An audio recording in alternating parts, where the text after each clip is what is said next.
ജനകീയ പദ്ധതികളായിരുന്നു ഈ ഒരു ഗവർണറുടെ നയപ്രഖ്യാപന പ്രസംഗത്തിലുടനീളം ഉണ്ടായിരുന്നത്. അതിൽ ഏറ്റവും എടുത്തു പറയേണ്ട ഒരു കാര്യമാണ് ലഹരി വിമുക്ത കേരളത്തിനായുള്ള പദ്ധതിയും.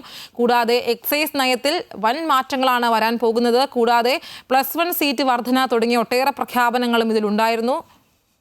അൺഫിൽഡ് ഡിസൂസ ചേരുകയാണ്. അൺഫിൽഡ് എല്ലാ മേഖലകളെയും പരാമർശിച്ചുള്ള നയപ്രഖ്യാപനം. ഞാൻ ഈ സൂചിപ്പിച്ചതുപോലെ തന്നെ ലഹരി വിമുക്ത കേരളത്തിന് പദ്ധതിയുണ്ട്, എക്സൈസ് നയത്തിൽ മാറ്റമുണ്ട്, +1 സീറ്റ് വർധന തുടങ്ങി ഒട്ടേറെ വൻ പ്രഖ്യാപനങ്ങളാണ് ഉള്ളത്. വിശദാംശങ്ങൾ. തീർച്ചയായും ഐശ്വര്യ, എല്ലാ വകുപ്പിലും സമഗ്രമായ ഒരു ഊന്നൽ നൽകുന്ന ഒരു നയപ്രഖ്യാപനമാണ്. അതായത് വി.ഡി. സതീശൻ സർക്കാർ അത് 10 വർഷത്തിന് ശേഷം പ്രതിപക്ഷത്തിരുന്ന UDF സർക്കാർ 10 വർഷത്തിന് UDF 10 വർഷത്തിന് ശേഷം അധികാരത്തിൽ വരുമ്പോൾ വി.ഡി. സതീശൻ സർക്കാരിന്റെ ഏറ്റവും ശ്രദ്ധേയമാകുന്ന എന്ന രീതിയിൽ സമഗ്ര മേഖലയിൽ ഊന്നൽ നൽകുന്ന ഒരു നയപ്രഖ്യാപനം തന്നെയാണ്. സർക്കാർ ഗവർണർ നയപ്രഖ്യാപനം വായിക്കുന്നു. മുഴുവനും ഗവർണർ വായിച്ചു. അതായത് 75 മിനിറ്റ് എടുത്ത് മുഴുവനും ഈ സർക്കാർ എഴുതി നൽകിയ നയപ്രഖ്യാപനം മുഴുവൻ ഗവർണർ വായിച്ചു എന്നുള്ളതും എടുത്തു പറയേണ്ടതാണ്. കാരണം മുൻ സർക്കാരുകളുടെ കാലത്ത് അല്ലെങ്കിൽ നിയമസഭയിൽ സമീപകാലത്തൊന്നും ഇല്ലാതിരുന്ന രീതിയിൽ മറ്റൊരു നാടകീയ സംഭവങ്ങൾക്ക് ഒന്നും തന്നെ സാക്ഷ്യമില്ലാതെ എങ്ങനെയാണോ നയപ്രഖ്യാപനം സാധാരണ രീതിയിൽ തന്നെയായിരുന്നു നയപ്രഖ്യാപനം തുടങ്ങിയതും അത് അവസാനിപ്പിച്ചതും ഒക്കെ തന്നെ. അതിൽ ശ്രദ്ധേയമാകുന്നത് നയപ്രഖ്യാപനം തുടങ്ങിയ സമയത്ത് കേരള നിയമസഭയിൽ വന്ദേ മാതരം ആലപിക്കുന്നത്, അതായത് കേന്ദ്ര സർക്കാരിന്റെ ആ പ്രോട്ടോകോൾ പ്രകാരം പൊതുപരിപാടികൾ വന്ദേ മാതരം ആലപിക്കണം എന്നുള്ള നിയമം മാത്രം ഇവിടെ പാലിക്കപ്പെട്ടു. വന്ദേ മാതരം ആലപിച്ചു. പക്ഷെ അത് മുഴുവനായി ആലപിച്ചില്ല. അതിന്റെ പ്രസക്തമായ ഭാഗങ്ങൾ തുടക്കത്തിൽ ആലപിക്കുന്നു. അതിനുശേഷം ദേശീയ ഗാനം ആലപിച്ചു. അതുപോലെ തന്നെ അവസാനിക്കുന്ന സമയത്തും വന്ദേ മാതരം ആലപിച്ചതിന് ശേഷം ദേശീയ ഗാനം ആലപിച്ചു. തുടങ്ങുമ്പോഴും അവസാനിക്കുമ്പോഴും വന്ദേ മാതരത്തെ മുഴുവനായി ആലപിച്ചില്ലെങ്കിൽ പോലും പ്രസക്ത ഭാഗങ്ങൾ ആലപിക്കുകയായിരുന്നു ഉണ്ടായത്. അതിനുശേഷം നയപ്രഖ്യാപനത്തിലേക്ക് കടക്കുമ്പോഴാണ് ഏറ്റവും ശ്രദ്ധേയമാകുന്ന എല്ലാ മേഖലകളും ഊന്നൽ നൽകുന്ന, അതായത് ആഭ്യന്തര വകുപ്പായിരുന്ന എടുത്തു പറയേണ്ടത് ലഹരി വിമുക്ത സംസ്ഥാനമാക്കി മാറ്റാനായി ഓപ്പറേഷൻ തുഫാൻ ഉൾപ്പെടെ തന്നെ പരാമർശിച്ചുകൊണ്ടായിരുന്നു ഗവർണറുടെ നയപ്രഖ്യാപനം. അത് ശക്തമായ യുവജനങ്ങളെയും യുവതയെ വളർന്നു വരുന്ന തലമുറയെ എങ്ങനെ ലഹരിയിൽ നിന്ന് കാർന്നു ലഹരിയിൽ നിന്നൊക്കെ മാറ്റാനായി വളരെ ശക്തമാക്കുന്നത് നിലവിലുള്ള നിയമങ്ങൾക്ക് പുറമെ ഓപ്പറേഷൻ തുഫാനുള്ള നിരവധി പദ്ധതികൾ വിദ്യാർത്ഥികളുടെ തലം മുതൽ സ്കൂൾ വിദ്യാർത്ഥികളുടെ തലം മുതൽ എല്ലാ മേഖലകളിലും സമഗ്രമായി നടപ്പാക്കുമെന്നും ആ നിയമം കർശനമായി നടപ്പാക്കുമെന്നും ശിക്ഷാ നടപടി കർശനമാക്കുമെന്നും അടക്കം പറയുന്നു. അതോടൊപ്പം തന്നെയും ഈ ആഭ്യന്തര വകുപ്പിൽ തന്നെ വിവിധ പോലീസിന്റെ നയത്തിൽ പോലും സമഗ്രമായ മാറ്റം വരുത്തുമെന്ന് പറയുന്നു. കാലോചിതമായ ഇടപെടലുണ്ടാകും.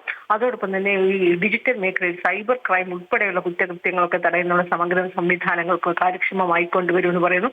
ആരോഗ്യ മേഖല, പൊതുജനങ്ങളെ ബാധിക്കുന്ന ആരോഗ്യ മേഖലയിൽ തന്നെയും സമഗ്രമായ പരിഷ്കരണം നടപ്പാക്കുന്നു. എല്ലാ പദ്ധതികളും, അതായത് മുൻ സർക്കാരുകളുടെ കാലത്തുണ്ടായിരുന്ന അർബുദ രോഗികൾക്കും അതോടൊപ്പം തന്നെ വയോജനങ്ങൾക്ക്, കുട്ടികൾക്ക്, ശിശു ആരോഗ്യം ഉൾപ്പെടെ വിവിധ ഗർഭിണികൾ, ആദിവാസി മേഖല ഉൾപ്പെടെകൾ, അങ്ങനെ ആരോഗ്യ മേഖലയുമായി ബന്ധപ്പെട്ടുള്ള എല്ലായിടങ്ങളിലും സമഗ്രമായ ഒരു മുന്നേറ്റം അല്ലെങ്കിൽ ഇടപെടൽ കാര്യക്ഷമമാക്കാനായി സർക്കാർ കൊണ്ടുവരുന്നു.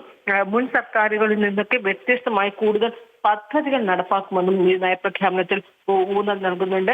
മാത്രമല്ല ഈ മാനസികാരോഗ്യം, പാലിയേറ്റീവ് പരിചരണം, വയോജന ആരോഗ്യ സംരക്ഷണം എന്നിവയ്ക്ക് ഊന്നൽ നൽകുന്ന പുതിയ ചില ഏകജാലക സംവിധാനങ്ങളിലൂടെ ഇത് കൊണ്ടുവന്ന് ഒരുമിപ്പിക്കുന്ന ചില പദ്ധതികൾ നടപ്പാക്കാൻ ഉദ്ദേശിക്കുന്നു. അതോടൊപ്പം തന്നെയും ഈ കാർഷിക മേഖലയിലും അതോടൊപ്പം തന്നെ തീരദേശ മേഖല, മത്സ്യത്തൊഴിലാളികളുടെ മേഖലകളിലുമൊക്കെ തന്നെയും അരികുവൽക്കരിക്കപ്പെട്ട, അതായത് ഈ വനമേഖലയുമായി ചേർന്ന് താമസിക്കുന്ന പാർശ്വവൽക്കരിക്കപ്പെട്ട വിഭാഗങ്ങളുടെ ഉന്നമനത്തിനും ഊന്നലുമായി പ്രത്യേകം പദ്ധതികൾ നടപ്പാക്കുന്നു പറയുന്നു. അതോടൊപ്പം തന്നെ സംസ്ഥാനത്തിന് വ്യാവസായിക മേഖലയ്ക്ക് പ്രത്യേക ഊന്നൽ നൽകുന്ന പദ്ധതികൾ കൊണ്ടുവരുന്നു.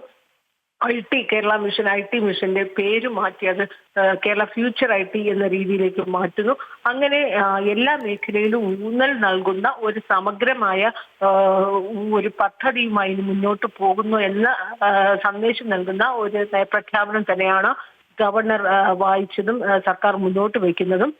അതോടൊപ്പം തന്നെയും ഈ പ്രകടന പത്രികയിൽ പറഞ്ഞ ഇന്ദിരാ ഗ്യാരണ്ടികളിലൊക്കെ തന്നെയും അത് സ്പർശിച്ചുകൊണ്ടും അതിനെക്കുറിച്ച് വ്യക്തത വരും. പക്ഷേ KSRTC സൗജന്യ യാത്ര സ്ത്രീകൾക്കുണ്ട് എന്ന് ഈ പ്രഖ്യാപനത്തിൽ അതിന്റെ തുടക്ക ഭാഗത്തിൽ തന്നെ ഗവർണർ വായിക്കുന്നുണ്ട്. എന്നാൽ അത് എങ്ങനെ എന്ന് അതിന്റെ വിശദാംശങ്ങൾ പറയുന്നില്ല. സ്വാഭാവികമായും അത് പിന്നീട് അതെ, അൻഫിൽഡി സൂചിപ്പിച്ചതുപോലെ എല്ലാ മേഖലകളെയും എല്ലാ വകുപ്പുകളെയും പരാമർശിച്ചിട്ടുള്ള ഒരു ജനപ്രിയ പദ്ധതികൾ ഉൾപ്പെടുത്തിക്കൊണ്ടുള്ള ഒരു നയപ്രഖ്യാപന പ്രസംഗമായിരുന്നു ഗവർണറുടെ ഭാഗത്തു നിന്നും ഉണ്ടായിരുന്നത്. അതായത് 75 മിനിറ്റും എഴുതി കൊടുത്ത ആ നയപ്രഖ്യാപനം മൊത്തത്തിൽ ഒരു നാടകീയതയും ഇല്ലാതെ മുഴുവൻ അവതരിപ്പിച്ചു എന്നുള്ളതും ശ്രദ്ധേയമായ ഒരു കാര്യം തന്നെയാണ്. ഈ അൻഫിൽ സൂചിപ്പിച്ചതുപോലെ വലിയ വലിയ ജനപ്രിയ പ്രഖ്യാപനങ്ങളാണ് ഉണ്ടായത്.